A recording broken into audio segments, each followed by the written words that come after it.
I'm going to call this meeting to order. Welcome to the meeting number 30 of the House of Commons Standing Committee on Government Operations and Estimates. The committee is meeting today from 3:32 to 5:32 Ottawa time. We will hear witnesses as part of the committee's study of government's response to the COVID-19 pandemic. I'd like to take this opportunity to remind all participants to this meeting that screenshots or taking photos of your screen is not permitted. To ensure an orderly meeting, I would like to outline a few of the rules. Interpretation of this video conference will work very much like in a regular committee meeting. You have the choice at the bottom of your screen to either the floor, English, or French. Before speaking, please wait until I recognize you by name. And when you are ready to speak, you can click on the microphone to activate your mic. When you are not speaking, your mic should be on mute. To raise a point of order during the meeting, committee members should ensure their microphone is unmuted and say point of order to get the chair's attention. The clerk and the analysts are participating in the meeting virtually today. If you need to speak with them during the meeting, please email them through the committee email address. The clerk can also be reached on his mobile phone. For those people who are participating in the committee room, please note that masks are required unless seated and when physical distancing is not possible. I will now invite the TBS witnesses to make their opening statements. Merci beaucoup, Monsieur le Président. Thank you, Chair. Can everybody hear me well? So, in a spirit of reconciliation, I would like to begin by acknowledging that most of us are in the traditional unceded territories. My name is Marie-Chantal Girard. I'm Assistant Deputy Minister at the Pensions and Benefits Division, and with me is Mr. Turganian. He's Deputy Assistant Minister, Programming in the Workplace at the Treasury Board Secretariat. In mid-March, many of the nearly 300,000 federal public servants began working from home virtually overnight. Many continued their day-to-day tasks, delivering information, programs, and services to Canadians. We're also asked to take on new work to support the government's response to the pandemic, including implementing public health preparedness and response measures, supports for citizens and businesses impacted by the crisis, and much more. For example, more than 1,000 federal public servants volunteered to staff the call center for the Canadian Emergency Relief Benefit. Many other public servants are continuing to play an enabling role in supporting the delivery of government programs and services, including building up and maintaining a reliable information technology infrastructure to support remote work. At the Treasury Board Secretariat, officials continue to support the Government of Canada's response to the pandemic. They are managing the supply cycle of government planning and reporting, providing guidance to deputy heads for the management of human resources, as well as policy directions to departments in a whole range of other areas. Mon collègue et moi sommes ici. My colleague and I are here to answer your questions related to the human management of the public service during the pandemic. First officer has been providing guidance to deputy heads on overall human resources management throughout the pandemic. In doing so, we continue to be guided by the advice of public health authorities, including the Public Health Agency of Canada and Health Canada's Public Service Occupational Health Program on all issues relating to the COVID-19 pandemic, including vaccination. Comme tous les Canadiens, like all Canadians, the vast majority of federal employees have already been or will be vaccinated according to the vaccination program in the province or territory in which they reside. Prevailing public health guidance, public service employees will largely continue to work remotely for the foreseeable future. For employees in key federal workplaces, the Government of Canada is expanding the use of rapid tests for screening purposes. and those in workplaces where there is a higher risk of exposure will be offered rapid tests on a voluntary basis administered by trained personnel. Au bureau de la dirigeante Within the Office of the Chief Human Resources Officer, there is an acknowledgement that beyond the immediate physical health risks posed by the global pandemic, there are and will continue to be both short and long-term psychological impacts for employees in the public sector, just as we're seeing in the broader Canadian society. and active communications through a number of avenues are ensured so public servants are aware of the supports available to them. These include enhanced access to mental health support, tools and guidance, information and training sessions to help them navigate the challenges they face. Des modifications temporaires ont Temporary changes were made to the Federal Public Service Healthcare Plan, expanding the list of covered service providers to include psychotherapists and social workers, and removing the requirement for prescription for required paramedical services or extending the validity of the current prescription. measures were also put in place to facilitate more flexible and alternative work arrangements and to support employees unable to work remotely. In addition, the COVID-19 and Mental Health Virtual Resource Hub was launched. It provides free and accessible resources, supports, and tools for employees and is open to all Canadians. Bien que nous continuons While we continue to prioritize mental health and to apply a mental health lens to much of what is done, employees face different mental health issues in their day-to-day environment. So the goal is to ensure everyone finds the support they need. The pandemic has not impacted all Canadians equally. In the federal public service, diversity, accessibility, and inclusion are a priority, and much work remains to be done. Secretariat, a number of actions have been taken over the past year to support departmental efforts in this area. First, I would mention the publication of a new disaggregated workforce data, and last month, the launch of a new online interactive data visualization tool. The creation of the Center for Diversity and Inclusion in the Office of the Chief Human Resources Officer, which leads new and innovative initiatives, recruitment and talent management, as well as coordinate and co-develop solutions with stakeholders. Third, the launch of the Federal Speakers Forum on Diversity and Inclusion to provide a platform for diverse public servants to share their lived experience. And finally, the implementation of the Mentorship Plus program, which pairs employees from diverse backgrounds with executive mentors and sponsors. Monsieur le Président, les fonds... Mr. Chair, public servants provide important programs and services to Canadians, and we are continually looking at ways to improve supports and resources available to them. As we've done to date, any guidance on return to work will be guided by science, developed in collaboration with deputy heads, and in consultation with bargaining agents. We will, of course, adjust as the science evolves. With that, we would be happy to answer questions members may have. Thank you, Mr. Chair.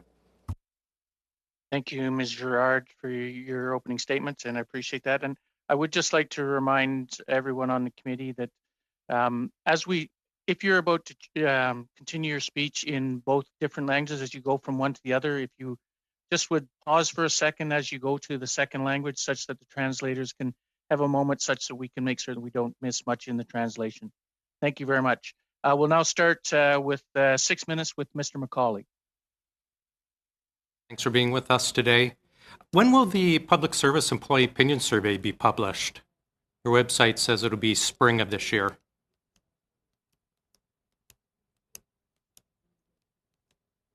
You're on mute. I apologize. Thank you. Thank you for the question, Mr. Chair. The survey actually, the results of the survey will be out in fairly short order. What's fairly short order? Sorry. When will it be out? So Mr. Chair, as I said, I don't have a pinpoint date for the release of it. But before we did convene for this meeting, we did confer with our colleagues who are analyzing the results that were collected over the period with which the survey was provided to public servants, and it should be fairly shortly. So we'd be happy to update the committee as soon as we have a specific date. Okay, thanks. I want to get over to the use of 699. How is the second and third wave, and it's mostly Ontario I'm talking about because that's where the bulk of the public servants are, how is that affecting the use of 699? Have we seen an increase at all with the two waves that have hit? Thank you for the question. Actually, we report on a monthly basis on the use of 699, but it takes about 6 weeks to process the data. What we've seen is that following the peak, we had a sharp decline in the use of 699. And in January, when was the last period that we reported on, we saw a slight increase indeed following the closure of schools. Are you seeing an increase right now? In January, no, but right now, the last month that, right now. Well, the data was sent and is being currently processed. So you haven't seen any of the data yourself? Not since January, the report of January 2020. Help me out. If you're working at home, how would you be on 699? Like, how does that, like, how would such a wave affect you if you're working at home? You said you saw an increase with the schools closing. Yes, thank you for the question. So we saw the use of the code 699, other leaves with pay, vary during the pandemic. At the beginning, of course, setting up, having the right technology. No, I realize that, but I mean that right now, though. Yes, right now, for example, because of the social distancing and the confinement restrictions, if you don't have anyone to take care of your family. But your kids would be, so if your kids are at home with you, you can claim 699. Yes. No, not necessarily in a direct way. The 699 in an indirect code way? Is given, well, after you've discussed it with your manager, that you've explored other work alternatives, flexible work hours, and also using other leaves that were available to you. After those options have been looked at, if there are no other possibilities, then the use of 699 is allowed. Okay. There's still, we see claims for 699 because of technological or work limitations. It's been a year in now. How are we still having public servants claiming the unpaid like the paid for non-working because of technological or workplace limitations? And what numbers are those? How many FTEs would you think? Thank you for the question. I don't have the number. Maybe you could provide it for us. That are 699, but yes, we could. But the breakdown right now indicates that although it was the primary reason at the beginning, it's not anymore. I realize that, and that's why I'm asking why after a year it's still being used. Are we just not able to provide technology or access to public servants? Maybe you can get back to us. Yes. November 2020, there was a change in the 699 about the sick leave, and that the employees were required to use up their actual sick leave before going on 699. I understand that's being grieved by the various unions. Can you update where we are in that grievance? So right now, when I look at the number of grievances. No, I'm talking about the specific grievance about the change in November for November 9, 2020. I don't have the specific breakdown of when the November 2020 affected. Are you aware of the grievances? I'm aware that they are policy grievances and individual grievances. Okay. Very good. How many days have been used for an under 699 as sick days since the November 9th, 2020 change, and how people can claim the days? Do you have that? I'm sorry, you said that very Yeah, quickly. November. Can I ask you to repeat? Starting November 9th, public servants were supposed to burn off their accrued sick leave first before claiming 699. I wonder how many days have been used that way. Can you provide that for us? We'll Get back to the committee. We'll look into it and get Sure. back to the committee. I have on a that couple quick specific questions question. because I'm almost out of time. You mentioned temporary measures put in place to facilitate more flexible alternate work arrangements and support employees unable to work remotely. What are some examples of those measures? Temporary. You said, I'm sorry. Your words were temporary measures are put in place to support employees unable to work remotely. Can you give us some examples of such temporary measures? Well, for employees that weren't able to work remotely, we've been working very hard to provide them with adequate equipment or improve their access to a secure to a secure system. We've also provided, if they needed, they were under a duty for accommodation directive to that they had the right equipment, not to fall sick when working from home. We've also looked at the working hours, being mindful that sometimes in a couple, both are working for the federal government, so making arrangements so they could stay productive while taking care of their young children. Thank you, Thanks. Mr. I think my time's up. Thank you.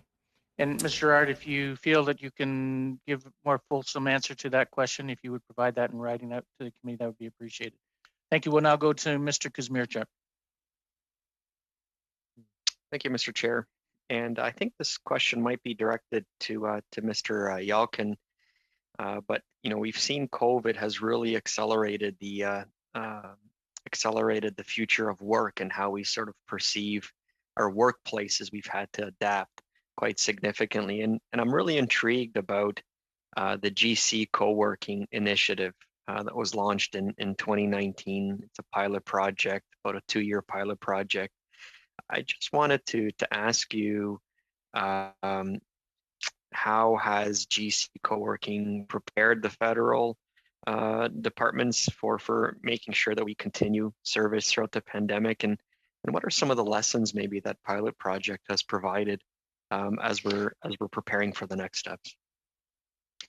So, Mr. Chair, it's a very interesting question, and one that I know that colleagues at PSPC, at Public Services and Procurement Canada, would, I suspect, be far better placed than I would to comment on it, being the lead department when it comes to advancing GC co-working.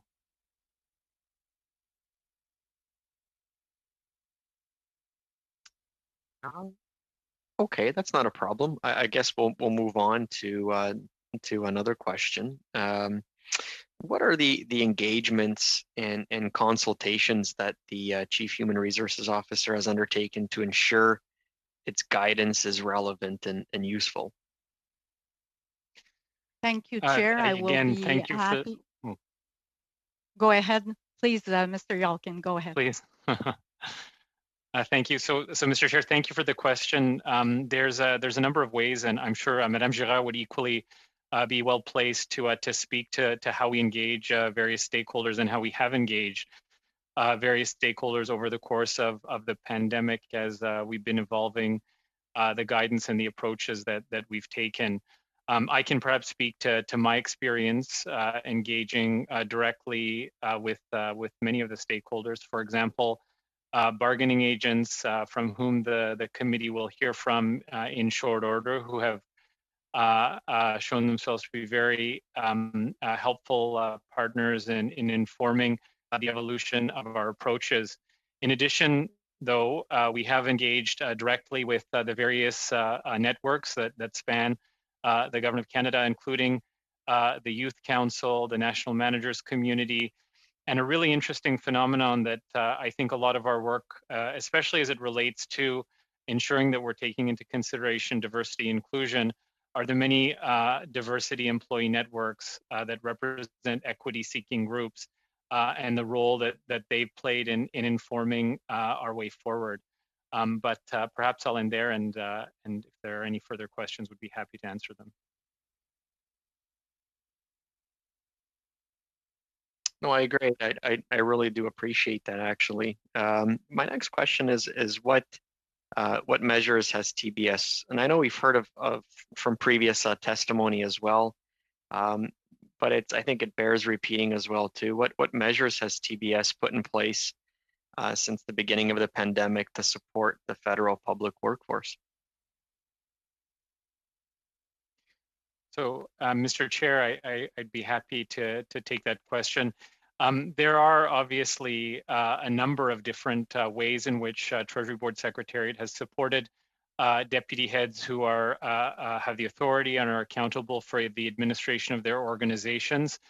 Everything from, for example, on the issue of equipment. So a number of questions were raised early in the pandemic as to how and under what circumstances deputy heads should be considering the elaboration of policies for equipping their public servants in the pandemic. And so Treasury Board Secretariat provided guidance, I believe in April of last year, on equipping employees, helping to establish sort of consistent and uniform norms that departments that can then apply depending on their own context. There's also been a series of guidance provided on duty to accommodate, I believe something that Madame Girard raised in her remarks that was key to ensuring that in a remote working context that we're abiding by our commitments under the Canada Human Rights Act to ensure that employees who have reasonable accommodations are adequately accommodated. There's been a whole host of guidance that has been provided on mental health, including a mental health hub that has been developed for employees, which I believe has garnered over 300,000 unique page views, which I think is a testament to the importance of that guidance. And Mr. Chair, I could go on, but perhaps I'll stop there and happy to answer any additional questions. No, I appreciate that. Thank you very much. And I'll allow my colleagues potentially to follow up on that question. I wanted to zero in on, with the amount of time that I have left, on rapid testing as a component of safety measures that are put in place.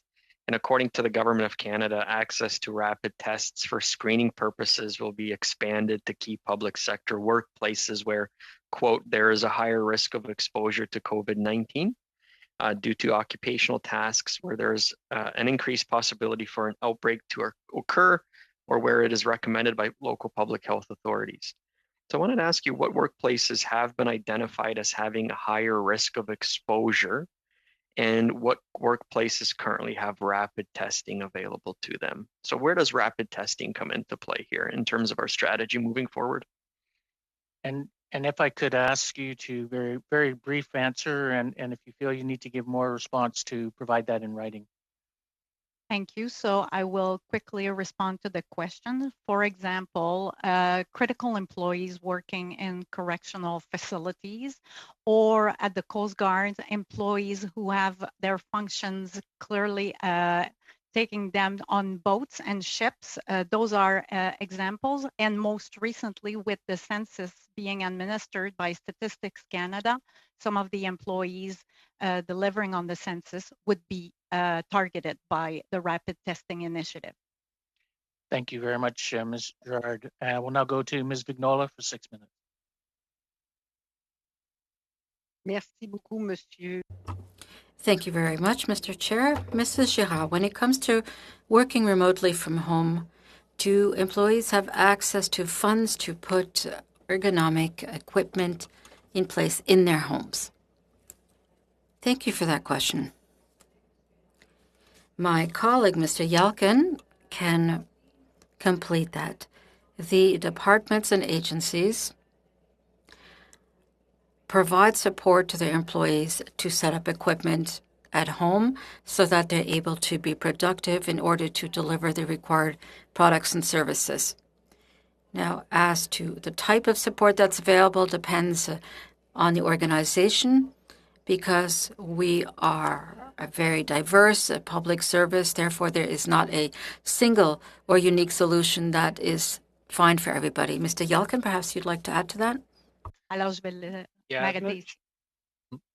Rapidement, lorsque je parle de Very quickly, when I'm speaking about an ergonomic workplace at home, I'm not speaking about directives. I'm speaking about the actual equipment or material. Is there physical equipment that has been supplied, either through funds or through a shipment of material, something that is sent directly to civil servants to ensure that they can work ergonomically at home? The brief answer is yes, that has happened. If you're speaking about the Treasury Board Secretariat, in some cases, it was allowed for persons either to come and pick up or to order equipment to establish a home office. But again, it depends. And this week, I believe Wednesday, we will have colleagues from Treasury Board Secretariat that work in supply, equipment supply, that will be able to provide you with a more detailed answer. Thank you very much. Currently, employees who are on the Phoenix system are waiting for a compensation. And we recently heard that the Treasury Board Secretariat has refused to give the necessary directives to Revenue Canada to not impose these penalties. Why do you not make any changes so that employees can receive all of the money that is due to them? Thank you for that question. Well, the first point I would raise here is that there's the issue of taxing. And that falls under the Tax Act, the Income Tax Act. So there you have it. It's under the Income Tax Act. And it is not the Treasury Board Secretariat that administers this. Yet, in October 2020, an agreement had been reached between the Treasury Board Secretariat and the Public Service Alliance of Canada, which sets out the terms and which also stipulates that this interpretation will fall under the mandate of Canada Revenue Agency. This was stipulated in the agreement. So you're throwing the ball back and forth. But 44% of Francophone civil servants find it difficult to work in their mother tongue for various reasons, or either because it's badly received by their Anglophone colleagues or because they're afraid that this will harm their colleagues. What are you doing to ensure that Francophones can work in their mother tongue without any fear of undue pressure put on them by their colleagues and without any fear of this hampering their career path? I can respond to that question. In the context of the virtual shift to work that we saw with the advent of COVID, we took measures almost immediately to ensure that public servants could work in the official language of their choice. Mr. Chair, as committee members know, individuals who occupy bilingual positions in bilingual regions have language of work rights. And so we quickly recognized that in a virtual environment, it's so important for norms to be established so that the way in which people are given opportunities to use the official language of their choice is supported. So we put very helpful, clear guidance on Canada.ca, helping public servants navigate this environment, helping managers ensure that they provide their employees with the opportunity to work in the language of their choice. And we worked very closely with PROLs, Personnes Responsables pour les Langues Officielles, persons responsible for official languages, our community, to ensure that deputy heads were aware of their responsibilities. And I'll also note that in October, both the Chief Human Resources Officer and the President of the Treasury Board wrote to their colleagues to underscore the importance of this issue in the context of remote work.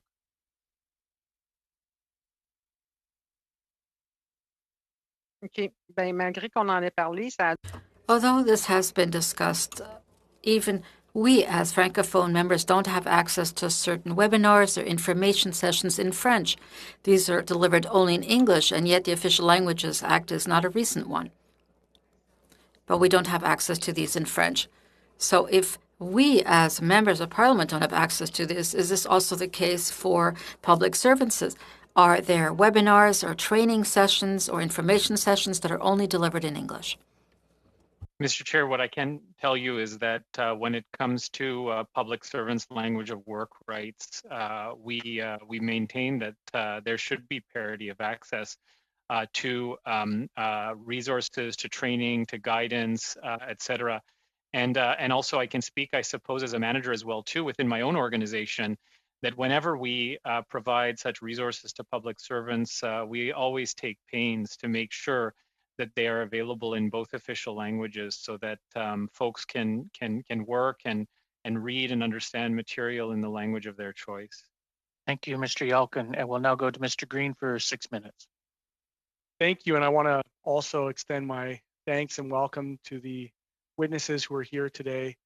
And I want to begin with my changing of focus a little bit. News reports today have dozens of people in long-term care facilities, potentially based on military reports here in Ontario, having died from dehydration and neglect, which I think is to our country's great shame. And I know that there's a lot of finger pointing around jurisdiction and who's responsible for national standards, but there is one company which does have, through its Crown Corporation ownership, I think is well within the purview of the TSB, and of course, that's Revera. Revera has, I believe, somewhere around 300 deaths within their facilities. I don't know if they're also included in the military report as it relates to the dehydration and the negligence. But we know that back in 2007, the Public Sector Pension Investment Board purchased what was then termed a retirement resident real estate investment trust, a retirement REIT. Essentially, Revera is a real estate company masquerading as a care company. And, you know, in some of my preliminary work on this, you know, it's very clear through their own governance structure as put on the PSP site that they report to ministers.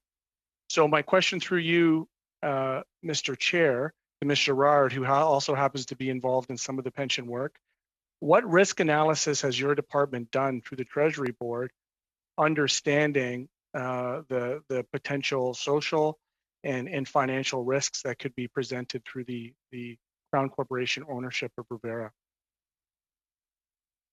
Thank you for the question. Indeed, it is a very sad statement that we saw this year throughout the country in senior care facilities, and the Government of Canada is working closely with provinces and territories to discuss this issue further. Now, to your point directly, regarding PSP investment, I will say that PSP investment is an entity that is at arm's length of the Government of Canada. It is managed under its own act, the PSPIB Act. The Treasury Board Secretariat provides the PSPIB with directions regarding the level of risk that it wants it to take with regards to the employees and the Government of Canada's contributions, the pension contributions, but does not intervene in the investment strategy of the PSPIB, the PSP investment. I will stop here because with regards to Revera, I understand that there's a court case as well, and it would be not my place to comment on that. Thank you. Well, I'll share with you that they report to ministers responsible for pension plans through their quarterly financial statements and through their annual reports. On PSPC's site, they have touted within their governance active ownership of public companies. They say that they use their ownership positions to promote good corporate governance practices, exercising their proxy voting rights, and engaging with companies on what they call ESG issues. So my original question, in fact, was, has the Treasury Board been apprised of, through its quarterly reports, any risk assessments related to the operations of Revera through PSP? It's a very simple and direct question. Thank you for the follow-up questions. They do report to Parliament through their reporting obligations under the Act. They report on their performance, but again, the Treasury Board Secretariat does not direct the investment strategy with regards to the various class assets of investment that they have under their management. It could be real estate, it can be natural resources, it could be private and public asset, class asset. We do Mr. not Chair, direct through that. you, are there any, mandates within the Treasury Board that cover ethical investments and ethical investment practices?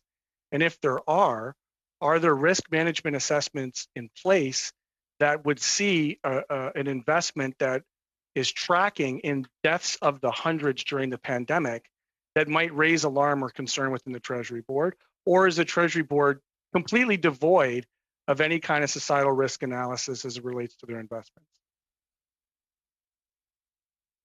Thank you for the question. With regards to the PSPIB board, when qualifications are sought to appoint people on the board of management of the PSPIB, the socially responsible investment skills, knowledge, and competencies are included. I have to interject. Does the witness not acknowledge any kind of responsibility for Crown corporations within the mandate of the Treasury Board based on the mandate letters and within the policies pertaining to their investments? Again, thank you for the question on this. I will have to remind the committee member that the PSPIB is an at arm's length and is a Crown corporation reporting to Parliament on its activities. Thank you, Ms. Girard. And that we now go to our second round of questioning. And just so that everyone's aware, such that we can stay on time, I will be asking for responses in writing should you go through to the very end of your questioning, to your end of your time. So we now will start with Mr. Paul Hughes for 5 minutes. Merci, Monsieur le Président. Thank you, Mr. Chair. Good morning. My first question is this. Do you already have a specific plan in place for the return to work by federal employees? Thank you for that question. Regarding the employees' return to work in the office, I'd like to state the obvious for the time being is that we're currently still managing the pandemic, so we don't expect to see a return to an actual workplace in the short term. However, when this occurs, and that will be at another step that we hopefully will reach soon, it will be done in a very prudent and gradual fashion. So, as the Office of the Chief Human Resources Officer has done to date, we'll look at all of the different aspects to make sure that we're always working within the responsibilities that are given to each of our main managers and within our collective agreements. And of course, we'll always keep in mind the health and safety of our employees. We will also be launching consultations, as all of the other branches are going to do. That was my question, in fact. My next question. Currently, I imagine that you've launched internal surveys, and there's some reluctance. But let's say everybody is vaccinated, has had their second dose by September. So technically, there's a possibility of returning to work because the danger will have been set aside. So either is there some reluctance, or some people are saying already that they would like to continue working remotely because, again, according to these surveys, a number of employees would prefer this for working remotely, even if the pandemic is over. Is this something you're considering? That's an interesting outlook. Once we'll be able to consider coming back to work, first of all, it won't be wall-to-wall because, as we know, given the number of organizations, the different mandates that we have at the public service, it will be up to each general administrator director to work on examining the issue in light of their operations and requirements that are tied to the mandate. So it is true that we might see some hybrid forms or alternative modes of working. The point is that we've learned lessons from this past year, and we will look at what kind of flexibilities these will provide us with. And again, we'll be discussing this with the general managers. And as well, in our consultations, we also always include regional development boards or councils to make sure that we have a cross-Canadian perspective on the matter. My further question, do you have any data on federal public servants who contracted COVID? Apparently, we've had some 8,000 civil servants who have been infected, but maybe that's not the right number. Do you have any information to that effect? And if yes, could you submit this to us? And what department is it at? Does it depend, or are there persons from different departments who are more likely to become infected because of where they were? Or so I imagine that you have the data on hand. Well, thank you for that question. I have the overall number. I don't have the data per department. What I can say is because, of course, our key principles put in place at our office from the outset was to make sure that we're putting in correct measures to make sure that we reduce employees' exposure to risk and that we contribute to limiting the pandemic and that our employees remain safe. We have 4,581 employees who tested positive for COVID-19 as of 29 April 2021. But let me clarify that this number is a cumulative number. It was not at the 29th of April, but that was since the beginning of the pandemic. And for the second part of your question, we will have to review this and come back to the committee.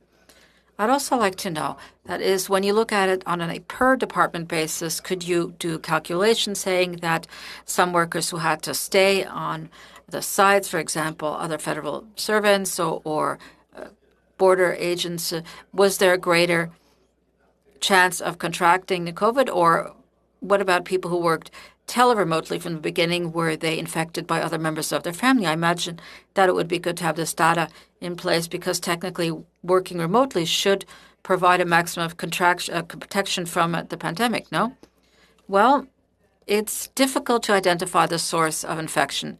But what I can tell you is this, and this is why we've always wanted to take into account both regional and local realities and to also look for guidance from the health and safety committees and local public health authorities.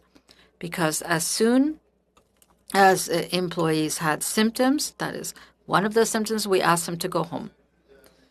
So Go to Mr. Drouin for 5 minutes. Merci beaucoup, Monsieur le Président. Thank you very much, Mr. Chair, and I'd like to thank our witnesses who've appeared before us. So similarly to the themes and the questions that we've just heard at the committee, and I have had the opportunity of representing a number of different workers at the Federal Public Service just outside of Ottawa. There's the issue of the remote working policy, and I'd like to know what the teleworking policy was before the pandemic and the one during the pandemic, and what is this going to look like post-pandemic? Perhaps Mrs. Girard or Mr. Yelkin, perhaps you could give us a sense of this. That is in terms of the guidance that Treasury Board gives to the departments.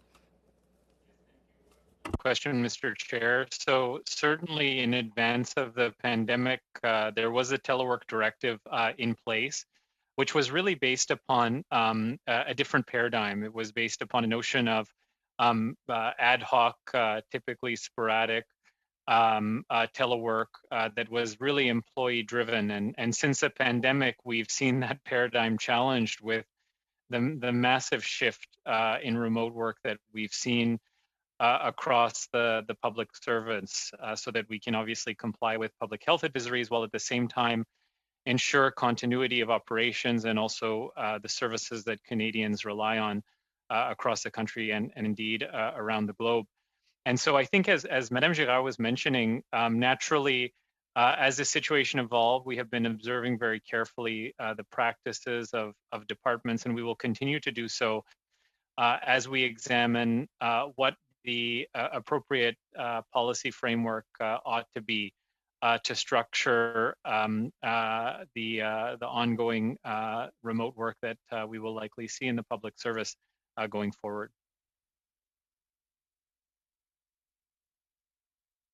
Great, thank you for answering. And what about the those public servants that had to go to work? And I've certainly I've observed, though, and those are anecdotal. I know that traffic is not as bad in the Ottawa region, Gatineau region, since the pandemic, but there are still those public servants that have to go to work for X reason. What type of directive has Treasury Board issued to departments to ensure safety of the employee? Marie-Chantal? Yes, thank you. Just the time to hit the mute button. Thank you for the question. Et vous pouvez me répondre en français aussi, désolé, oui.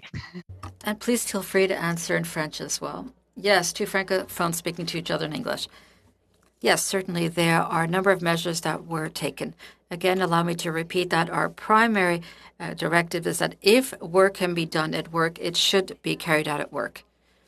Now, for the reason of service and program delivery, if employees have to come into the office, all measures must be applied, all health measures. And this was carefully reviewed and studied by committees in the workspace to really take into account the operational reality of each work site. So of all of the PPEs were provided.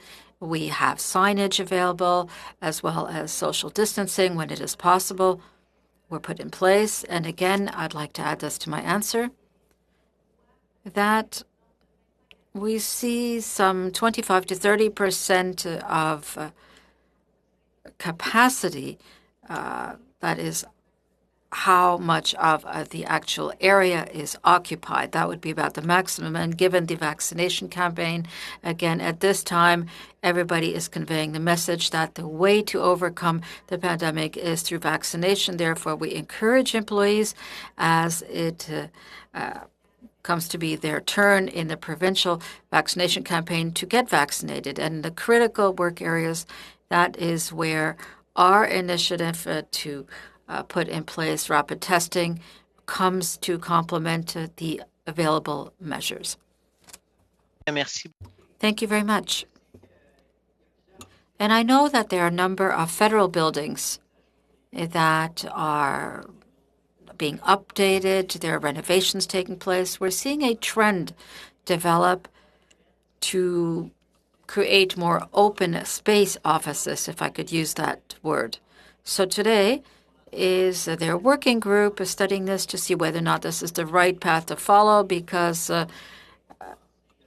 this is something that we are taking into account now due to the pandemic and something that perhaps previously we wouldn't have considered. Thank you very much for that question. I apologize for interrupting, but in light of time, if you feel you can provide an answer in writing, we greatly appreciate that. Of course. Thank you. We'll now go to Ms. Vignola for 2.5 minutes, plus the length of time it takes me to put it onto my timer. Merci, Monsieur le Président. Thank you, Mr. Chair. Ms. Girard, as we mentioned earlier, last November, a directive was issued asking to people to call 699 and to use the 699 time off. And apparently we've known that it's mostly women who have to take time off to handle family responsibilities. So they quickly run out of their entire day off banks. So how do you ensure that women are not penalized by this directive, as was mentioned? Thank you for that question, Mrs. Viola. It's true. We've seen that. This applies to the entire labor market, unfortunately. However, using the 699 has dropped substantially over the course of the year. But that is where this case-per-case conversation with managers comes into play. There is an analysis that has been conducted on a gender basis, but on a macro level. And this is where we might find solutions with managers, such as, for instance, working on a shared time basis and to adjust schedules so that we avoid penalizing one sector of the population more than another. This said, however, this is ongoing.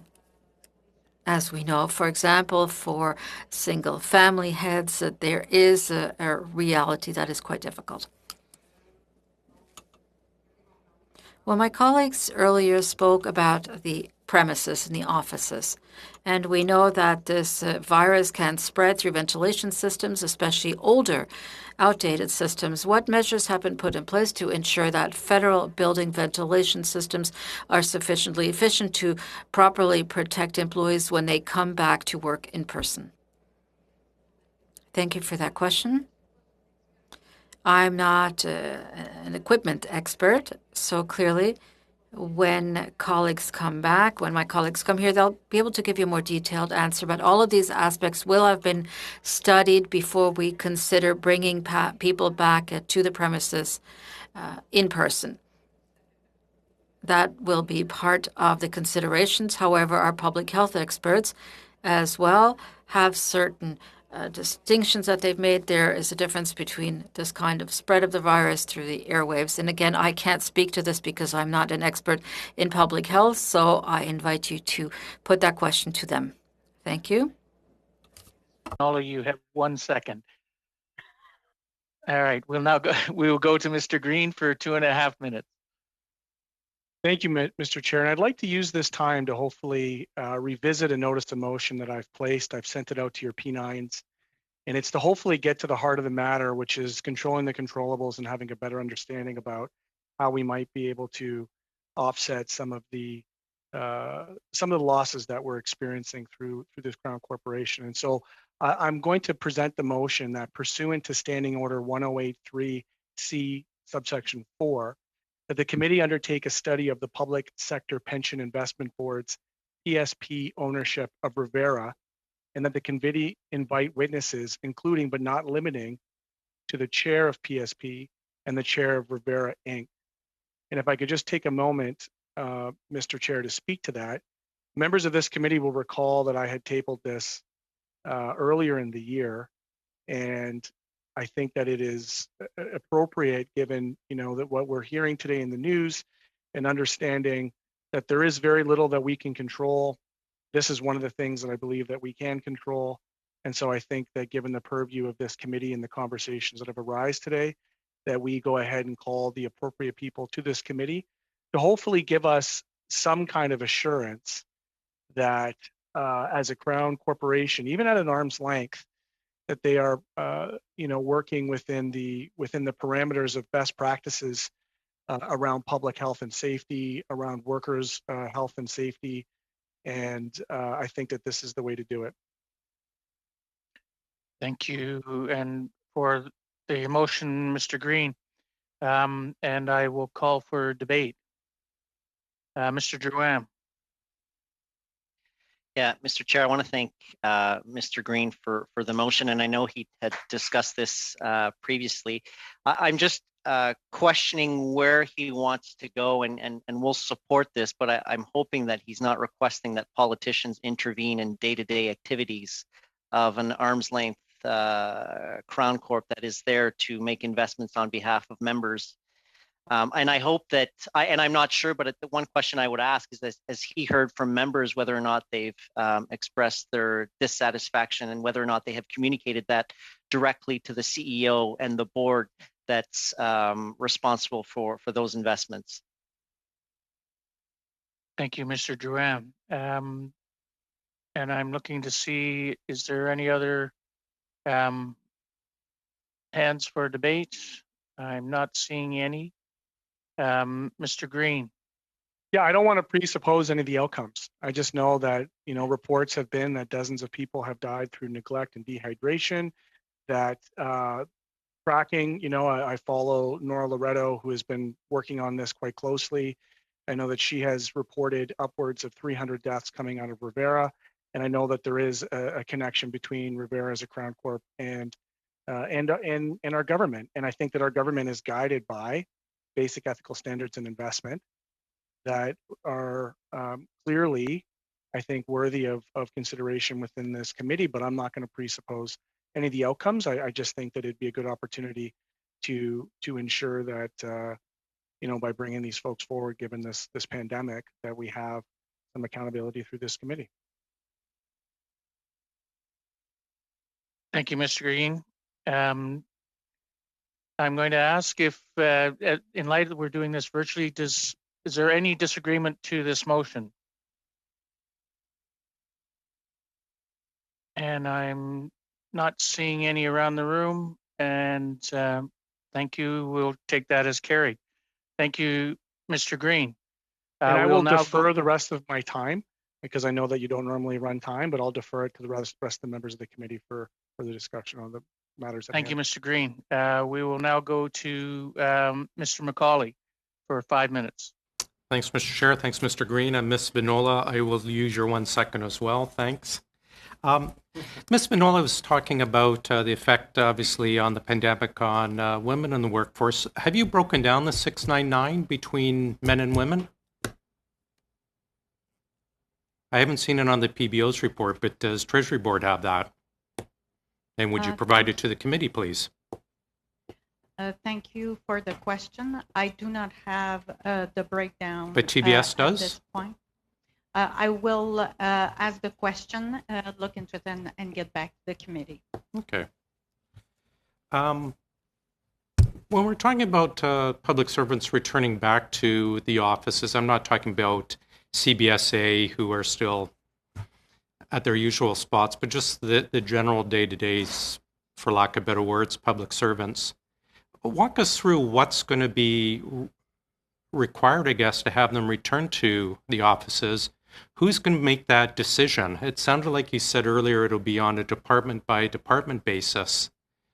I'm just curious who's going to decide. It is Treasury Board's purview, I guess, but who will decide that based on what metrics and so on? And obviously it's a very, very large undertaking, so I would assume these discussions are taking place already. Can you update us then, if that's the case? So, Mr. Chair, thank you again for the question.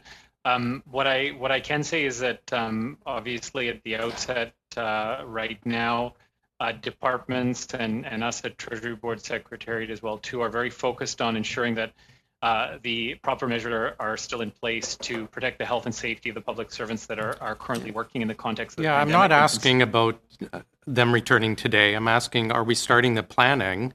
Who's going to be in charge of that? Who's going to be making the decisions? And what are the metrics going to be based on? Again, I assume you've already started planning because this is not something, even if everyone's vaccinated tomorrow, it's going to happen tomorrow. It's going to be a long process. So I have to assume that you've started some of the planning. If so, I'd like you to share it with us.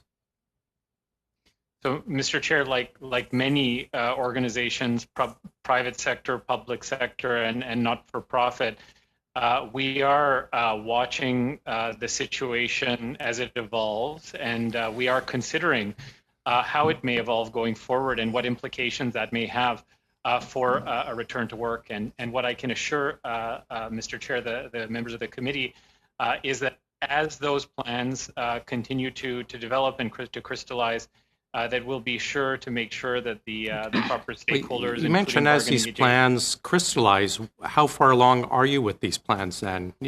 I'm sorry, but maybe I'm misunderstanding, but you seem incredibly evasive about what I think are rather straightforward questions.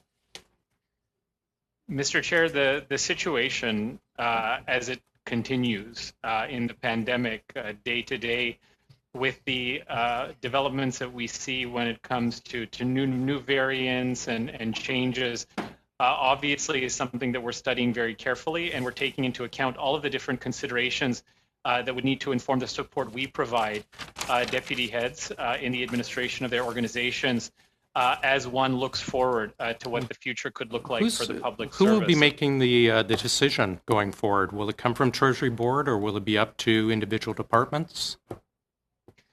Mr. Chair, the way that we normally function when it comes to the work that we do with deputy heads is they have authorities and accountabilities for the administration of their organizations under the FAA and other legislation as well too.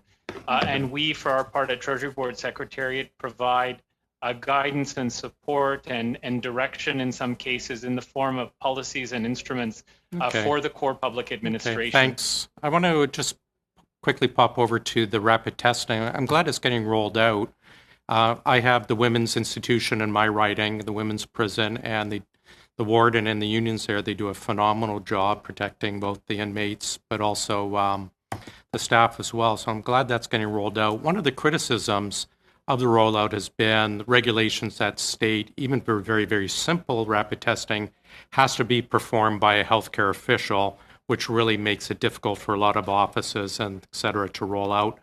Have we moved past that to allow the CBSAs or perhaps other institutions to have regular lay people, so to speak, administer the rapid testing to properly put safety ahead of such regulations or roadblocks? The rapid texting is getting implemented in specific workplaces and is being increased for those workplaces as we move forward and they become more and more available. But one of the Thank you. Maybe you can just put it in writing to us, please. Okay. Thank you, Ms. Gerard. If you could put that in writing, greatly appreciated. Yes, We'll now go to Mr. McKinnon for 5 minutes. Bonjour, Monsieur Yalkin et Madame. Good afternoon, Ms. Girard and Mr. Yalkin. Welcome to the committee, and thank you for your attendance, of course. Thank you very much for your ongoing work and the work conducted by your colleagues. Mrs. Girard, I think I heard you say when you gave an answer to Ms. Viola regarding the compensation due to the Phoenix system. I'd like you to perhaps bring some clarification to this. You have asserted that only Canada Revenue Agency can decide on the level of compensation that will be awarded. Thank you for that question. Yes, since this is subject to the Income Tax Act, the issue of compensation falls directly under their authority, and it is between CRA and the taxpayer that this relationship will be created. So neither the union part or the employer had decided regarding any possible taxation. You have not taken a stand on that. No. In fact, the agreement identifies the issue of taxation, but it mentions that it will behoove on Canada Revenue Agency to determine the final payout. And that is what they've done, as far as my understanding goes. Now, as to the position of the Treasury Board Secretariat is that you're not involved. If a debate should take place on the issue or whether this will be appealed, and I don't know which body would hear it in that case, but regardless of the case, it will be up to Canada Revenue Agency and the Treasury Board Secretariat would not be involved. Yes, thank you for that request for clarification. It is true that the Treasury Board Secretariat establishes the amounts of the compensation, but the actual taxation decision is the one of CRA. There's another question. From time to time, my colleagues on the committee like to dwell on the 699. And I'd like you to come back to this issue. They seem to believe that from time to time, people are not at work or not working at all. But on an anecdotal basis, Mrs. Girard, could you perhaps explain to the committee what the 699 is and who is this for? Is this a last resort method for employees who, in the vast majority of cases, could you perhaps speak to this a bit more in detail? Well, thank you for that question. Certainly. The guidance provided by the OCHR are aligned on the terms and conditions set out in collective agreements. As well, they comply with public health directives. So once this has been established, then it is assessed on a case-per-case basis. We seen many changes in the situation because at the beginning of the pandemic, of course, there was an adjustment period. There was recourse to 699, followed by an ongoing drop in use of 699 until end of January when high schools closed in Ontario. We saw a slight rise in use. But each employee discusses this with his or her manager, and they provide as much flexibility as they can to ensure productivity and to ensure employees are at work, either through a restructuring of duties or the work schedule. And once this has been assessed, and for instance, the usual vacations that are taken are not used for 699, of course, but in that case, this is when this is why this code is there, to ensure that it's when employees are unable to perform their duties. And this is not their fault. Let's just state it quite frankly, it is not their fault. Well, just on an anecdotal basis, I've heard a lot of comments from civil servants who want to see their access to work facilitated and to make it easier for them to do telework or remote work. I've heard from civil servants rather than from civil servants who don't want to work during the pandemic. So again, this is anecdotal. So on that level, do you think that there will be impacts on employees who are far away from work? Pardon. Thank you for that. And I'm trying to bear in mind we respectful of the time for the witnesses. And so with that said, I'd like to thank Ms. Girard and Mr. Yelkin for being our witnesses today. You have indicated that you would provide us with some possible answers in writing. And so if you would do that, please submit that to the clerk so that the clerk can distribute that through to the committee. And with that said, then we're about to suspend the meeting just briefly while we just bring in our witnesses for our next hour. And so when that happens, you do not have to leave the Zoom that we're in right now. We'll just suspend while the clerk tests them for their sound, and then we will reconvene. So with that said, we're now suspended.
And we will continue with our witnesses. And so we'll start with some opening statements. So we'll start with Ms. Davio. If 5 minutes, please. Thank you very much. Good afternoon. My name is Debbie Davio, and I'm president of the Professional Institute of the Public Service of Canada, or PIPS. the union that represents some 60,000 mainly federal public service professionals across Canada. I'd like to thank you for the opportunity to present our views on this exceptionally important issue. I would be happy to answer any and all questions you may have following my presentation.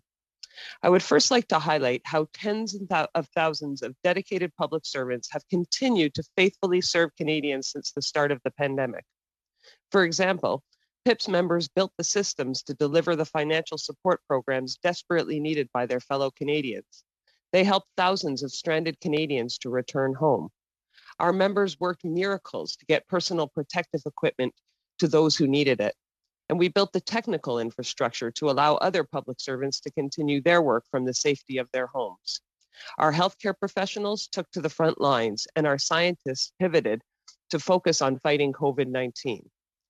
Right now, a small percentage of our members still remain in their regular workplaces. They provide critical services, for example, healthcare in prisons and in remote communities, meteorological forecasting, and IT support.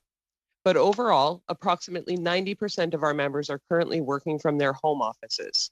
In general terms, we are reasonably satisfied with how the government has handled the crisis's impact on its employees. Our representatives at all levels, from steward to myself, have been in regular and frequent contact with their ministerial or departmental counterparts to identify specific concerns and fix specific problems. There have been no layoffs of our members, and in some cases, we've been able to come to an agreement with management to ensure the organization's continued operations and viability until the crisis is behind us for good. I can't pretend that there haven't been issues with individual departments or even local managers misinterpreting or simply ignoring Treasury Board directives. Yes, there have been a number of inconsistencies across Canada when it comes to implementing safety protocols and around our members working from home. But overall, I give the government a passing grade so far. At this point, I think the main concern is one of adapting to the new work reality and to what the new normal will be like for the public service. It's about giving employees the choice to work at home or in an office, whether a satellite location or their regular workplace. This means ensuring proper employer support for home offices and telework, making sure that employees working from home have the equipment they need to do their job. For those who can't or don't want to telework, it means ensuring that any future Government of Canada workplace are designed with safety and health considerations at the forefront. Just as important, it also means big change in the public service work culture. It's no secret that many managers still don't trust their employees to work remotely, despite their demonstrated success in continuing to serve Canadians for the past year and a half. This will require a great deal of management training. And because of the incredibly negative impact the pandemic has had on people's mental health and their work-life balance, it also means that the employer must develop new tools for ensuring the wellness of public service employees. So that's our overall reaction to the government's approach on COVID and its effects on employees to date. But I also have some very specific points that I'd like to bring to the committee's attention today. They're related to identifying which existing collective agreement provisions need to be modified or tweaked to ensure that public service managers have the ability to be flexible with employees while still respecting our contracts. Our first concern on that front is about leave with pay, also known as Code 699, getting lots of airtime today. The vast majority of federal public servants have been able to work through this crisis without requiring extra leave. However, those who need more flexibility because of caregiving duties to deal with health risks or who cannot perform their tasks at home can use 699 to apply for their leave. At the beginning of the pandemic, there was more use of Code 699 than now because many federal public servants didn't have access to the tools to do their jobs from home at the time. I know that historically public servants are many commenters' preferred targets, but despite what you may have heard, to date, the use of Code 699 has in fact been minimal, a drop in the bucket, so to speak. But when it's needed, it's needed. It's that simple. It's also a fact that women, caregivers, and those with health risks need access to Code 699 leave to cope with the pandemic. It's broadly recognized that the burden of childcare and financial repercussions in the COVID era has disproportionately fallen on women. But the Treasury Board proceeded, even after conducting a gender-based analysis and over the objections of bargaining agents, to make changes to Code 699 that introduced a distinction between health issues and caregiving duties. The net result is that it's now more difficult for our members to access 699. We find this so wrong that we have written to the President of the Treasury Board, the Minister of Finance, the Minister for Women and Gender Equality, urging them to reverse this decision. We've also filed policy grievances on this issue, as have other bargaining agents. Our second concern is about duty to accommodate. At this point, it's very clear that the employer's duty to accommodate extends beyond the traditional workplace to include remote work and telework. We need to determine the most appropriate, reasonable accommodation in individual cases. This could include a combination of existing provisions augmented by temporary measures. Clear and concise guidelines on this is needed right away. Our third concern revolves around hours of work provisions. They must be adapted in the future to reflect the high reliance on remote work, both during the pandemic and in the foreseeable future.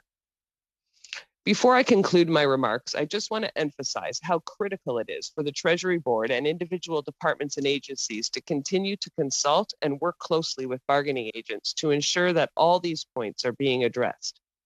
The government's response so far to the pandemic and its treatment of federal workers has been commendable so far, but let's not change that now. I'd like to thank you for your time, and I would be pleased to answer your questions, as well as my senior advisor, Emily Watkins. Thank you, Ms. Davio, and appreciate that. And we want to be respectful of your time and your commitment to being this meeting, and so that we do want to try and be as tight to the 5 minutes as possible.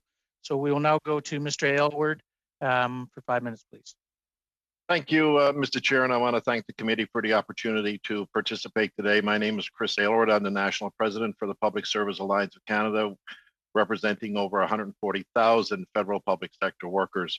I would like to begin by commending the federal government for its continued financial support to Canadians and businesses impacted by COVID-19. Many of our 140,000 members in the federal public service are proud of the ongoing work to help deliver this support and proud of their contributions during a time that remains difficult for many across the country. Our members at the Canada Revenue Agency and Service Canada have helped process tens of millions of applications for financial assistance for individuals and businesses, and are continuing to do so every day. Border service officers deal with potentially infected travelers daily. Food inspectors are in grave danger of outbreaks at meat packing plants, and personnel in federal penitentiaries face similar threats. With the restrictions brought on by each new wave of COVID-19, they have done this work around the clock when needed, with their children by their side, with family members to care for, and with the constant stress of changes that the virus has brought to the daily lives of each of us. During my appearance before the committee last May, I noted that the government as an employer had been in unprecedented regular communications with their union as the pandemic unfolded. And I am pleased to report that these open lines of communication have been maintained. These open channels of cooperation have allowed us to facilitate greater support to our members so that they might not only continue to provide critical services to Canadians, but also address the myriad of workplace problems generated by the pandemic. A key and ongoing concern for PSAC members, and in fact, for all public service employees, is the government's commitment to health and safety of its employees. The pandemic is far from over, and it must remain a top priority. Despite some exceptions that we continue to work through, we acknowledge that the federal government has worked hard to keep the vast majority of our members safe during this pandemic. The measures put in place by Treasury Board have been in consultation with PSAC through respectful dialogue. This largely effective collaboration has permitted the establishment of important new measures, including the vaccination framework and the planning for easing of restrictions. The shortcomings in health and safety were largely apparent for our members working in specific sectors, notably border service officers, as well as our inspectors, food inspectors, fisheries inspectors, and transportation inspectors. Safety measures were at times lacking or too low in their implementation. Moving forward, whether on the front lines or in offices, our members need to know that protective measures and training will be in place and that personal protective equipment will be in stock and available. The availability of rapid testing should also remain an ongoing priority for those performing on-site work. It must also be noted that many of our frontline workers were not given priority access to vaccines by provincial authorities. We hope the federal government can work with the provincial counterparts to avoid this in the future. The race between vaccines and variants will determine the outcome of this pandemic as it unfolds, and our workers need every protection available afforded to them. PSAC is also continuing to work in full collaboration with Treasury Board as co-chair of the Center of Expertise on Mental Health in the Workplace. One key lesson from the last year is that the flexible leave provisions negotiated between federal public sector unions and the government has been key to allowing workers to weather this crisis while continuing to deliver for Canadians. Provisions such as the 699 leave have allowed thousands of workers to care for children when childcare centers and schools shut down at various points in the pandemic. And it allowed workers to keep their communities and family members safe and to care for those who fell ill, including themselves.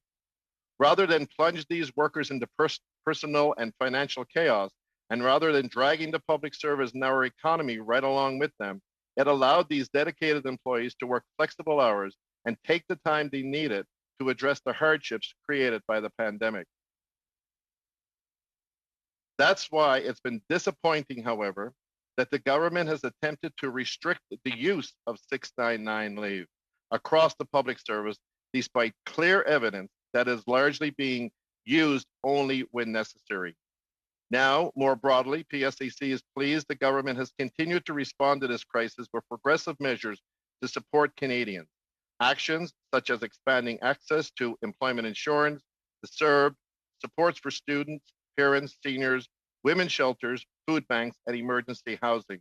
All of this has been welcome and much needed. The federal government's expenditures are an investment in Canadians and the future of this country. What this pandemic has shown is that public services are unique and indispensable. We cannot return to austerity measures and austerity mentality and cutbacks to social services and programs. Instead, let's ensure the wealthiest pay their fair share while we work to rebuild and remake our country and indeed the world in something much, much better. Thank you, Chair. Thank you, Mr. Elward. And if you would be, if all of the witnesses would be able to provide your speeches to us, we will have them translated and distributed to the committees so that they can have that in writing. Thank you. We'll now go to Ms. Stewart. Thank you very much. And I just want to start off by wishing every nurse in our country a happy Nurses Week. Registered practical nurses, RNs, all of them. They really carried us through a pretty traumatic year. So happy Nurses Week. Members of the committee, my name is Charlene Stewart, and thank you for hearing from me today. SEIU represents over 2 million members across the United States, Puerto Rico, and Canada. I proudly serve as International Vice President of our union, as well as President of SEIU Healthcare, which represents 120,000 nationally and 60,000 in Ontario. They are all frontline healthcare workers. As I stated in this committee last summer, our elder care system has failed. It has failed working women, who make up the vast majority of frontline staff. It has failed seniors, who were robbed of dignity and life. It has failed their families, who just yesterday marked Mother's Day, mourning mothers and grandmothers who died in isolation. In short, it has failed everyday people. On the other hand, the past year has rewarded others. Shareholders who collect dividends from corporations purporting to deliver care, and executives at real estate investment trusts, otherwise known as REITs, masquerading as care corporations, who earned big performance bonuses as death, suffering, and economic depression descended over the women they employ. SEIU Healthcare lost 5 workers in Ontario alone from COVID-19 because they went to work in service of their community. I'd like to read their names into the record. Christine Magdagarian, Arlene Reed, Sharon Roberts, Maureen Ambersley, and Lorraine Govia. All women of color. Meanwhile, 3 publicly traded nursing home chains alone, Chartwell, Sienna, and Extendicare, collectively paid out over $230 million in cash to shareholders in these past 12 months. I provide this contrasting overview to demonstrate who the system serves and who the system fails. It serves nursing home chain owners and it fails families. Members of this committee, I want to in fact thank you and your respective parties for engaging with SEIU over the past year. I have had meaningful conversations with MPs from most parties, including Elizabeth May, Jagmeet Singh, and Prime Minister Trudeau. You've been open and you've taken collective action. We know over 8 cents out of every dollar spent to respond to COVID-19 is a result of the decisions from MPs in Ottawa, and we thank you for that. But what is done with those federal dollars in emergency response when transferred to the provinces should concern us all. Let's take our largest province as an example. Provincial regulations have been cut to eliminate minimum care standards for seniors. Provincial regulations have been cut to eliminate background checks for new staff. This is skilled work. It is hard work, and it is work that must be protected and rewarded. When a province caves to the lobbying of the for-profit industry, we get more part-time work, lower pay, and no accountability. We need new national standards that focus on people and care, not the real estate holdings of the nursing homes industry. We cannot allow more money for provinces to make a bad system bigger. We need standards to make a bad system better. As the recent report from the Ontario Commission into Long-Term Care stated, we don't need to study the studies. We need to act. Members of this committee, I ask that you champion national standards in your caucuses and in your provinces.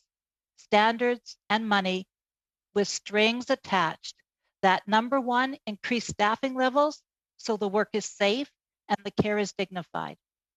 Second, standards that pay personal support workers and all healthcare workers a living wage.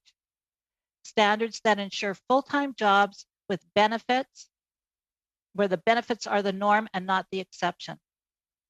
And financial penalties for nursing home chains who fail to meet care standards. And fifth, transform the operations from a private system to a public system, like that of our trusted hospitals.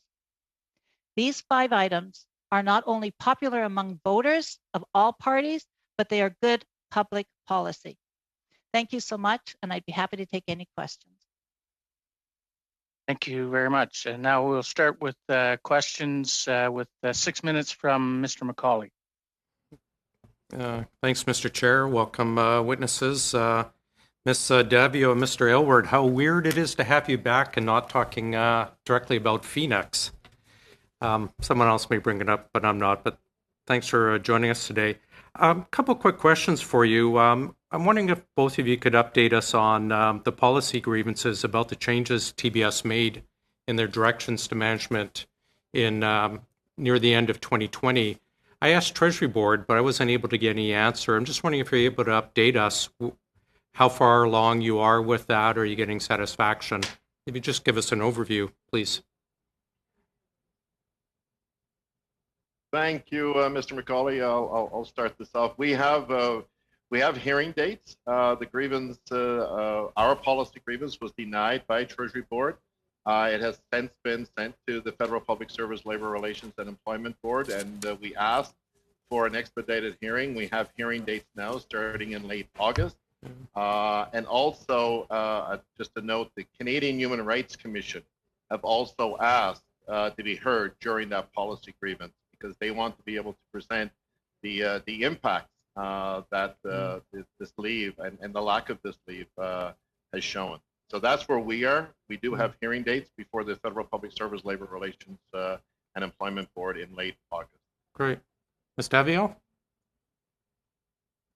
Yeah, not very different. We haven't yet had our hearing, but we're certainly on the same path as that identified by PSAC. I just wanted to note that we did survey our members about the use of 699, and We surveyed specifically on the denial of Code 699, Well, that was which you might find. Yeah, I was going to ask that, and maybe if you could both chime in, because it seems to be like at the manager's discretion whether to have people take their vacation leave. Can you give me an idea, like ballpark numbers? Yeah. How many people are being told, yes, burn off your vacation? How many are your sick pay, and how many are being accepted? Is that possible? Ballparkish? I can't really give you ballpark numbers. I can tell you, though, proportionally, that women were 2 times more likely to be denied this kind of leave, and on average. But women who had no other equity group other than being female were about 1.7 times more likely to be refused. Women from the LGBTQ2S community were 2.2 times more likely to be refused. Racialized women, 2.8 times. Indigenous women, 3.5 times more likely to be refused. And women with disabilities.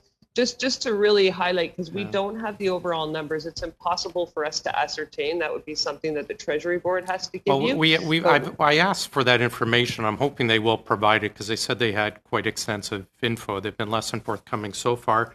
Ms. Aylward, do you have kind of similar numbers? Yeah, we, as Ms. Davio said, we can't put an exact number to this for sure, but you are right, Mr. McCauley, in respect that it is up to individual managers, whether to approve or deny leave, and that's one of the unfortunate parts of this, as we've seen. I can tell you, though, that the numbers are now far less than what they were in the early days. Far less approved or far less declined? Far less being requested. Okay. Would you be able to get back to me, both of you, with departments, if you're able to, like such and such department is approving them all, such and such department is not? If you have that, I'd appreciate it. I just want to skip over to something about critical workers getting vaccinated. I mentioned earlier the Women's Institution is in my riding. Very, very difficult job they do, but I've been meeting with them for years. They do a phenomenal job under very trying circumstances. Who among critical workers, such as Corrections Services Canada personnel, have not yet been vaccinated? And who would you consider in that critical worker area? We were able to get the employer to identify priorities for our healthcare workers. Unfortunately, because the system is rolled out provincially, that also relied on the provinces following those regulations. And so we did have some troubles in Nova Scotia recently, I believe, initially also in BC. But we're slowly getting those resolved. I think some of the other concerns we have is about people doing critical frontline work who haven't been identified as priorities by the feds. So they're just left to fend for themselves in their provinces. Do you think, because I'm short of time, do you think the both of you could just send us just a simple letter? These are the critical areas, these are specific jobs or specific sectors, just so they're better aware? And I just want a final question, because I'm sure I've only got about a minute or two. I just want to get general feedback, again, anecdotal, or just general feedback on how you see workers that, you discussed a need to change between those who want to come back, those who want to continue to work from home, but those who wish to return, whether they have to or because of general desire, how far along? Like, are you in talks with TBS about making that happen, or what do you see having to happen before people can start returning to the workforce? I think there's a couple of things that have to happen. First of all, the rapid testing has to remain a priority. If we're going to start putting workers back into non-critical workers back into the workplace, that has to remain a priority. But I can tell you that, getting workers back into the workplace is not the priority. Getting the work done. Oh, no, I realize that, but eventually I'm thinking down the road. Thank you, Mr. McCauley, and thank you, Mr. Aylward. I will now go to Mr. Johari for 5 minutes. Sorry, 6 minutes. Thank you, Mr. Chair, and thank you to all the witnesses for your testimonies. And I'm going to start with Mrs.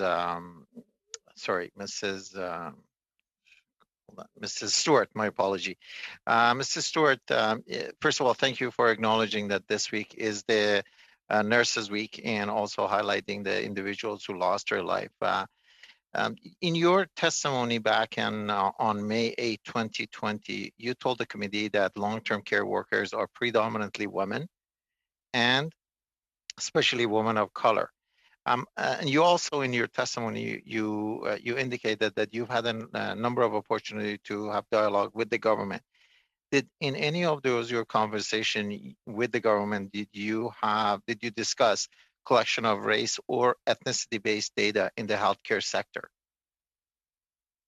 Well, first, I want to thank, again, like I said, many of you that I had conversations with, and I want to acknowledge that they were very collaborative conversations. We definitely did talk.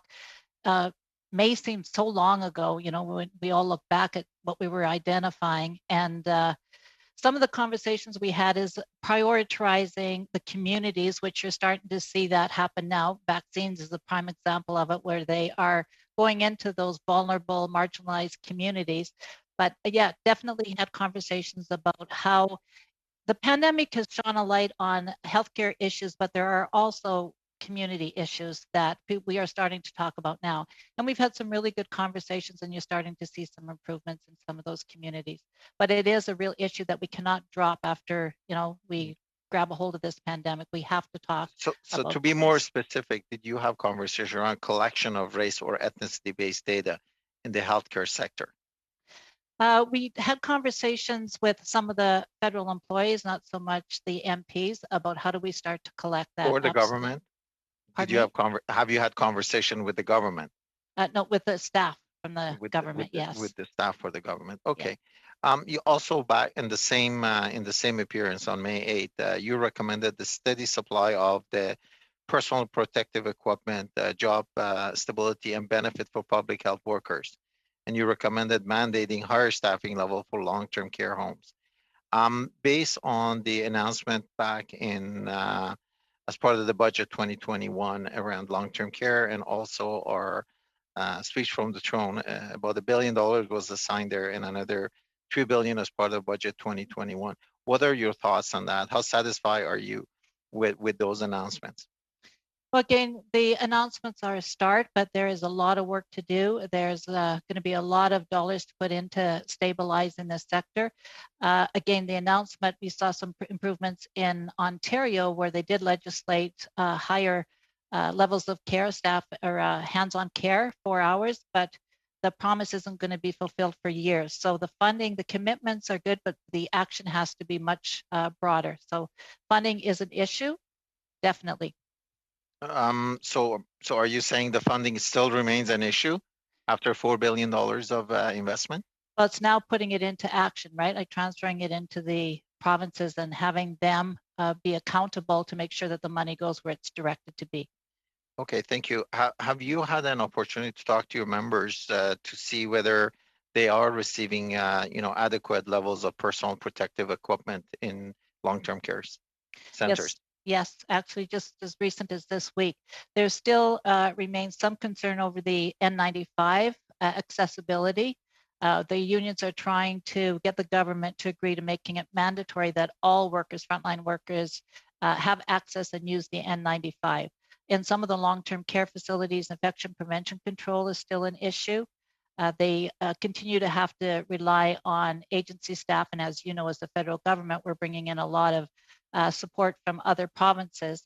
And again, the infection prevention control training is critical, and some of the newer trained nurses coming in as well, PSWs, are not adverse to that, and they're not up to par. So that is adding additional work on the existing staff to make sure that they are trained adequately in infection prevention and control measures. And we've had concerns even with the downloading of hospitals into long-term care to make sure that those residents, those long stay patients have been vaccinated as well, and continues to remain a struggle with PPE, with IPAC, and with vaccinations. Thank you. I'm going to go to Madam Daviabu. According to the Government of Canada's website, about 4,581 federal public servants have reported cases of COVID-19 as of April 28. How many of those have been your members? Do you have any data around that? No, unfortunately, I don't have data on that. I mean, I would imagine that it's about our proportion, maybe about a quarter of that would be our members. Okay, and understanding that most of the members are working from home or working remotely, what are your thoughts about that many numbers getting COVID?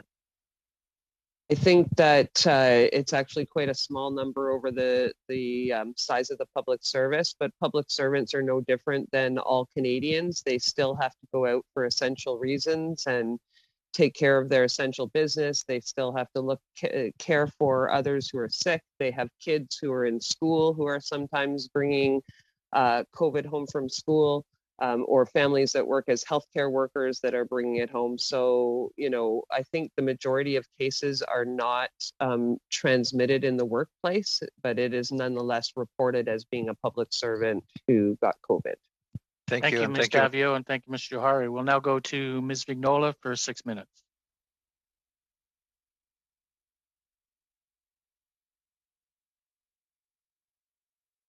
Ms. Vignola? You're on mute. Merci beaucoup. Justement, je vous ai... Thank you very much. I hadn't heard that you had given me the floor. Mrs. Davio, earlier we had spoken about Phoenix and the taxing of the compensation. Mrs. Girard told us that this taxing was a decision within the purview of Canada Revenue Agency. But a few weeks ago, I received several letters asking Minister Duclos, or rather the president of the Treasury Board, rather, to reach an agreement with the agency. So it seems that the ball is being thrown back and forth. So what is the actual issue when it comes to the taxation of this compensation? It doesn't seem to have a direct relationship to COVID, but when we're speaking about our civil servants, these are devoted people.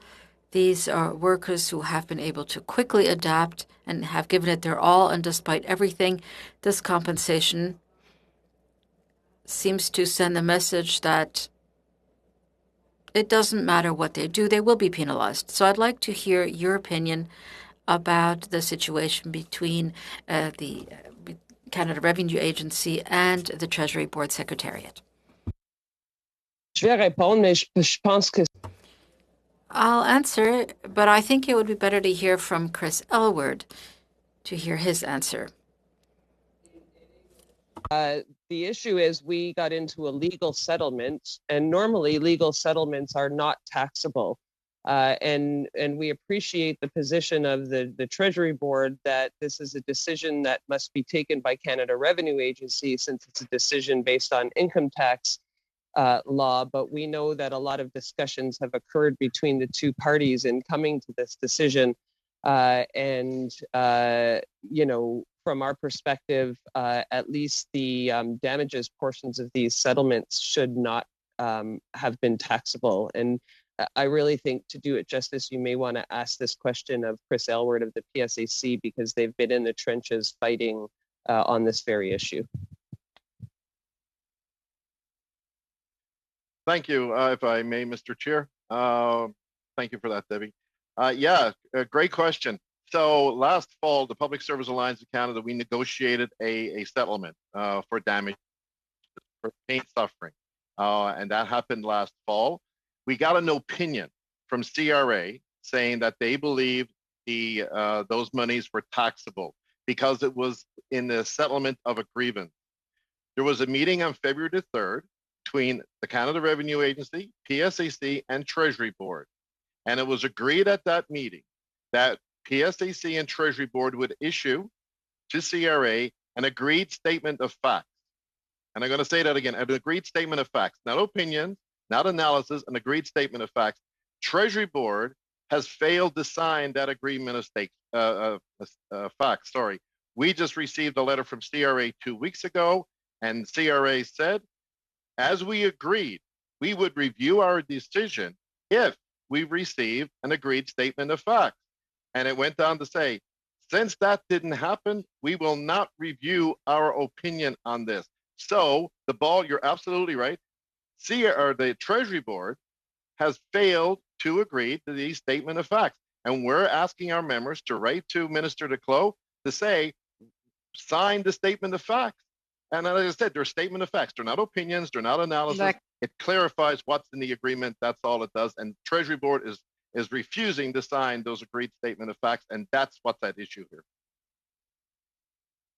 OK, merci, ça éclaire beaucoup. Thank you very much. That clarifies a great deal. It also clarifies an answer that I'll be able to better formulate and to respond to those hundreds of people who've been writing me. I'd like to come back to the vaccination. And it is for each of the unions here. So what percentage of the employees have been vaccinated? And do you see an improvement in work conditions? Have you seen such an improvement since the beginning of this vaccination phase, which is recently, but have you noted an improvement? On peut commencer avec Madame Devio. We could begin with Mrs. Davio and then move ahead with Mr. Stewart and then Mr. Elward. Thank you for the question. I actually don't know specifically what percentage of my members. Again, it's probably in line with sort of the Canadian totals. But I would have to say that if anything, it's maybe made it a little bit worse. It's increased the unknowns. There are some people who are having symptoms as a result of having the vaccination shot and aren't able to secure code 699 leave to cover off the time period they might be sick following a vaccine. And for the moment, no changes to workplace, no assurances about changes in workplace configuration or other health and safety concerns that have been mentioned throughout this testimony. So I think for the moment, the vaccinations have not played into improving the situation, but hopefully as we crest the peak here, it will. Yeah, thank you for the question. Actually, it's been varying between sectors. Long-term care obviously was the first to get it. And then hospitals are now getting their first vaccination. Today, we had a good announcement that they're going to move them up to priority for the second one so that they're fully vaccinated. But what has been forgotten is the frontline home care workers as well. I mean, they have missed queues all along the way, and they are going into personal homes, as you know. So they need to be made a priority. They need to get vaccinated right away. The vaccine isn't the issue. I would say probably right now we're looking at about 60% of the workers have been vaccinated, but it's really hard to get information from the employer on how many have. But the issue now, even during Nurses Week, is not so much the vaccines, but it's the conditions of work. The last year has been horrific on them. So that's more an issue than it is the vaccinations. Thank you, Ms. Stewart. We'll now go to Mr. Green for 6 minutes. Thank you. And it's certainly not lost on me that today marks the first day of National Nurses Week. I want to take this moment and just thank all of the incredible frontline nurses and healthcare workers across the country. I know through you, Mr. Chair, that SEIU has a pretty significant nursing division and of course represents 60,000 workers. I'm also struck that we're almost a year to the date from some really poignant testimony that Ms. Stewart had provided this committee on the outset of this pandemic, and I wish we could have been here under better news. I can recall in an interview that I conducted with the Secretary Treasurer Tyler Downey when he first announced the loss of Christine Managarian, and of course all of the the pain and anguish that all public sector, all the healthcare workers are experiencing across the country in terms of just the absolute disproportionate loss. Like I want to state that right now, that it's estimated 80% of all the deaths in COVID, the 25,000 deaths, are connected to long-term care facilities. And what I was struck by in the opening remarks, Mr. Chair, was when Ms. Stewart named the members who have been lost from her local. And I wanted to take a moment away from some of the administrative questions that have been asked. And I want to, on this first day of Nurses Week, give Ms. Stewart an opportunity to honor those workers who we've lost and maybe perhaps share a little bit more with the committee, because I feel like the order of magnitude of the loss, sometimes the individual stories are lost on us. And so I'd like to maybe through you, if it's okay, and if Ms. Stewart agrees, if she could share in a little bit more detail about the people who died just because they went to work. Yeah, certainly. And I must thank you again, Mr. Green, for that. And it is really emotional. I've had too many conversations with families, calling them and asking what the union can do for them, and hearing their stories about their mothers and sisters passing away. These were women that passed away because it is a predominantly female sector. I mean, and sadly enough, more too often their families tell me that those women were really concerned about the personal protective equipment that they weren't getting. They were concerned about the conditions in the workplace. You know, the flags were being raised for decades, but for months before these women died. Again, all of the SEIU members and most of the frontline healthcare workers were women and women of color, marginalized women in marginalized communities. They were immigrants. Many of them were single mothers. And, you know, they struggled before this pandemic, but as they continue to go to work, and in many cases, their families begged them not to go to work because they were afraid they'd get sick bringing it home, but they always put their residents first. And no matter what, when they were on the news, that was the number one thing. They had heart of gold. They cared so much about their residents because these workers are those residents' families, probably 75% of the time. But when I hear the stories about them, you know, they are women and mothers that just want, you know, the dream of having a full-time job, one job so that they can raise their children as single mothers, that they can have a living wage. They don't want to be rich. They want a living wage with benefits, with retirement security and paid sick time. They often ask, why is it that the care economy that's predominantly women is not respected and dignified the same way our male-dominated work is? Nobody should ever go to work and not return home or return with a bad infectious disease. So the solutions are so simple, and I honor them every opportunity I can. And I share that honor with you, and I would go further to say, as a comment, I won't ask you to comment on it unless you so choose, that, you know, I have called on the government to consider the application of the Westray law, where there are instances of criminal negligence that have led to workplace death through either through negligence or just as you've identified. It seems like time and time again, the stories that come back are about workers who are asking for safe work environments, who were denied their abilities through financial pressures to withhold work or to refuse work, although, you know, legally they're allowed to do that.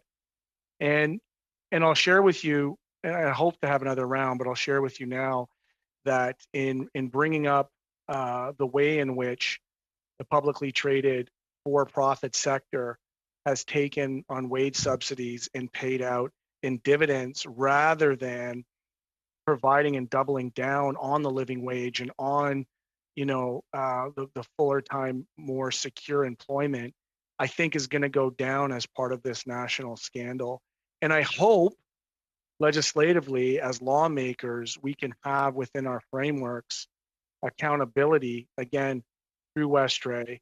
But also, I would even go further to extend it to political decision makers, people who might have interfered province to province on evidence-based expert advice and withheld funding or additional aid in the course of this pandemic, that I hope that there is an accountability framework in place that this never happens again. Mr. Chair, I know my time's running up. I will come back with some questions in my second round, just about what the standards might look like in a not-for-profit, taking the profit out of long-term care. Thank you. Thank you, Mr. Green. That ends our first round, and we will now go into the second round, and starting with 5 minutes, Mr. Paul Hoos.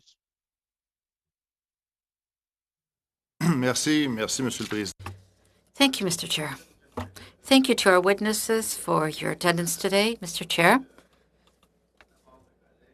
From some colleagues, I received complaints regarding PPEs, those who work for the public service, including for Canada Post. They said that their PPEs were not sufficient. And this brings me to my motion, because when you look at how procurement was managed, we've had some issues with equipment, and I had tabled a motion to the committee some time ago that the committee, as part of its study into government's response to the COVID-19 pandemic, invite witnesses, including relevant officials from Health Canada and Public Services and Procurement Canada, to appear to provide testimony on the procurement of PPEs, including KN95 respirators, by the Government of Canada. As you know, Mr. Chairman, in the media, we learned last week that the Government of Canada had sent $31 million to a company, OGGGO Communication, to obtain masks that were efficient. Most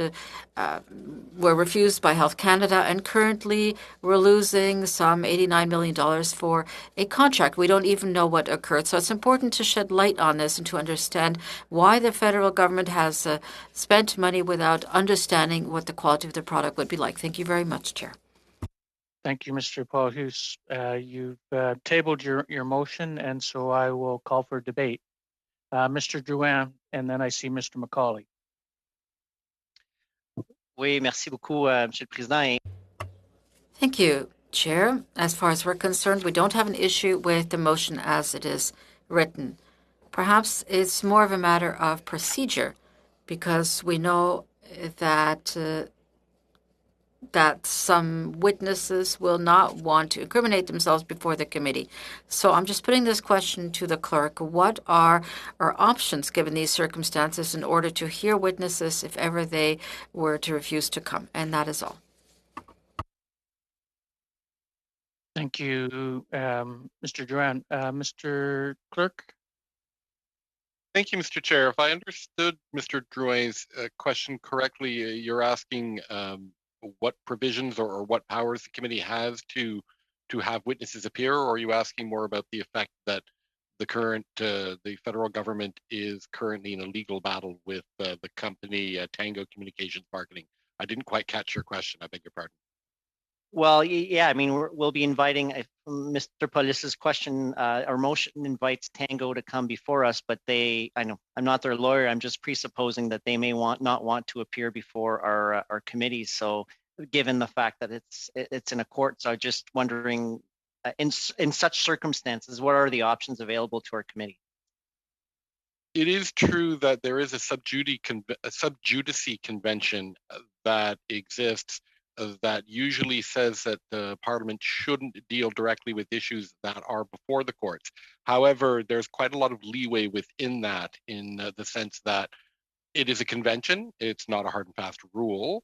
It is something that members are advised to be careful when asking questions or when inviting witnesses.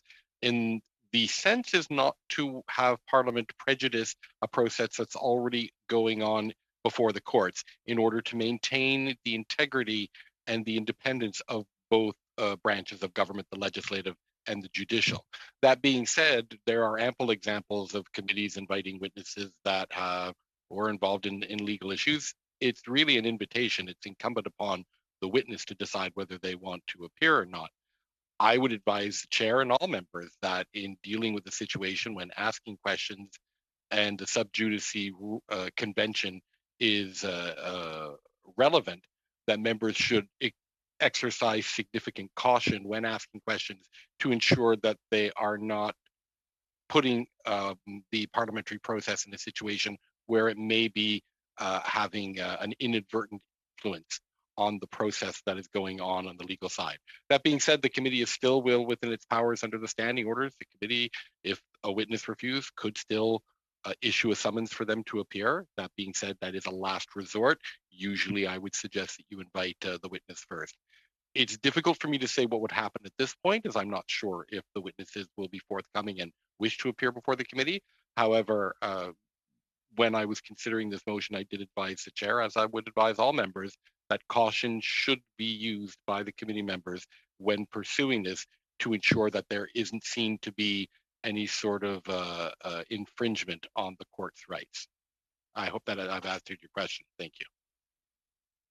Mr. Durand, just to further go to you, if you were comfortable with that, and I can tell you that I have looked at the sub judice convention and the rulings that have been made in the past, and recognizing that that avenue is there, that we proceed with caution, as the clerk has indicated, and making certain that we do such so that we're not putting anyone into without prejudice type of issue and along those lines. So with that said, I feel that in this situation, as it's indicated, that we should allow the debate and to continue at this point.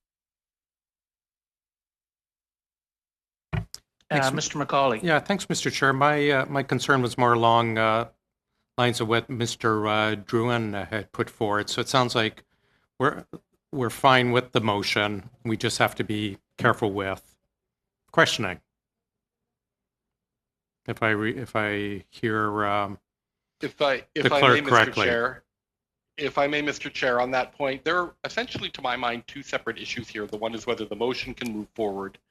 If the motion's adopted, what process does the committee follow when it's asking questions? I would advise the committee to be cautious at all times dealing with an issue before the courts. That being said, there's nothing that prohibits the committee from inviting this group to appear.